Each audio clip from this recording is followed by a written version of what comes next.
Isang mapagpalang araw po sa inyong lahat. Ako si Godfrey Quizon and this is my devotion for today, August 17. And ang topic po natin for today is bakit kailangan natin ng holiness?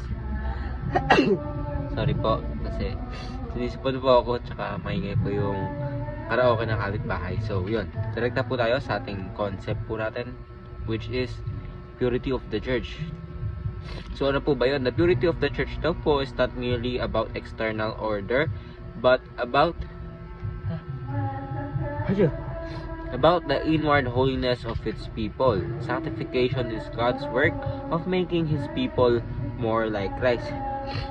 Sorry po, miss po na. So cleansing them from sin and setting them apart for His purposes. The church remains pure when its members continually grow in holiness through the Spirit's power, rejecting sin and pursuing righteousness. The purity is both a gift of grace and a daily responsibility of every believer. So ating scriptures for today is Ephesians chapter 5 verses 25 to 37. Ano po ba yun? Husbands, love your wives just as Christ loved the church and gave Himself up for her,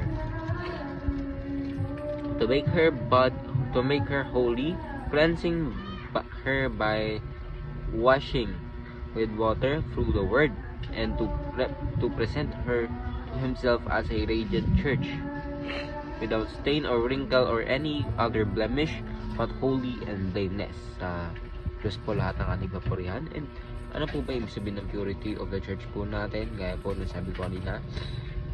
So ito daw po yung paggawa po ng ating Panginoon sa atin na perfect. Ibig sabihin, of course, ano po ba yung dapat talaga nating purpose as human being. Of course, yung nagsimula po kay Batatan na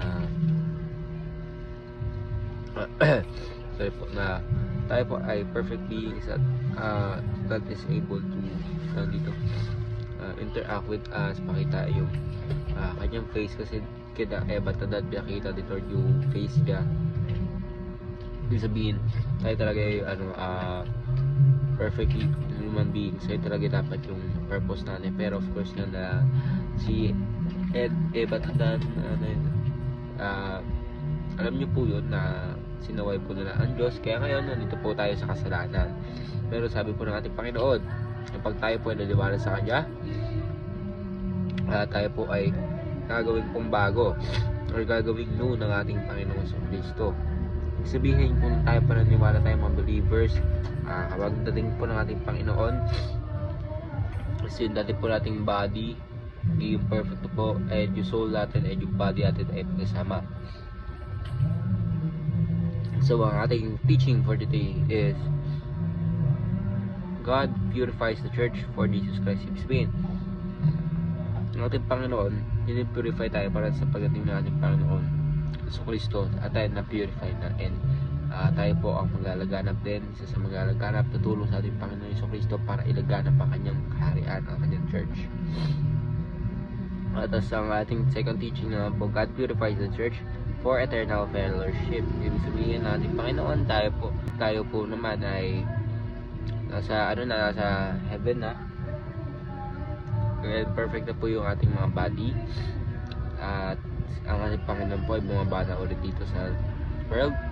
Ay tayo po ay eternal na mag-follow sa ating Panginoon. Walang katapusan tayo mag-explore sa creation po ng ating Panginoon. So third teaching is God purifies the church for world transformation. Ibig sabihin nating Panginoon sa Kristo, pinupurify po tayo dahil kailangan po natin na mag-akay pa po lalo ng mga tao papunta po sa ating Panginoon sa Kristo, para mas marami pa pong tao ang maliligtas po natin. So, ayun na po, ako si Godfrey Quizon and this is my devotion for today, August 17. Sana po ay marami kayong natutunan. Ayun na po, and God bless.